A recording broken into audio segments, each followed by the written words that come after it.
There is a specific kind of silence that is louder than any argument. Most men believe that a woman's anger is the sign of the end.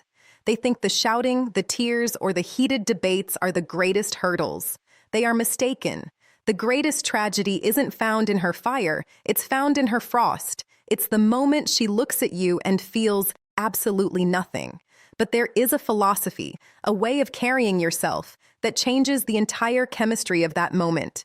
It's called the heavy weight of value. We must all understand the law of the harvest. You cannot expect to reap a crop of respect where you have not sown the seeds of self-worth. If she doesn't value you, don't look at her. Look at the mirror. What have you been presenting to the world? If you have become a man who is easily moved, easily shaken, and constantly seeking validation like a beggar on a street corner, you have depreciated your own currency. You see, value isn't something you demand, it's something you command by the way you exist. When you stop being the emotional reactor to her every whim, something fascinating happens to the atmosphere. This is where the ancient wisdom comes in.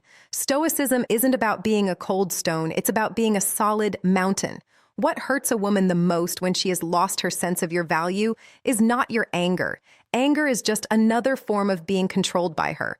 No, what hurts, what truly pierces the soul, is your polite, disciplined indifference.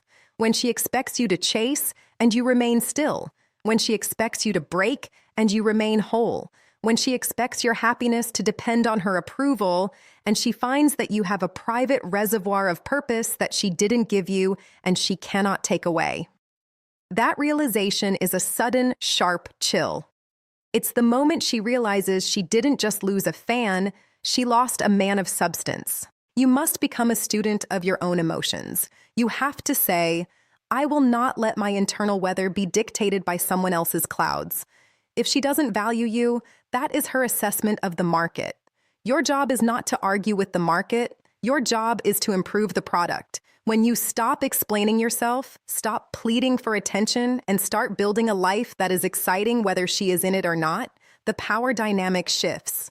There is a specific kind of pain a woman feels when she realizes that the man she took for granted has outgrown the need for her validation. It is the pain of seeing a door close that she thought would always be propped open by your desperation. We are all faced with a choice.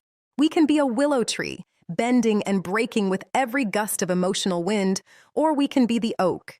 Don't spend your time trying to convince her of your worth. That's a low-yield activity. Instead, spend your time becoming a man of such character, such discipline, and such quiet strength.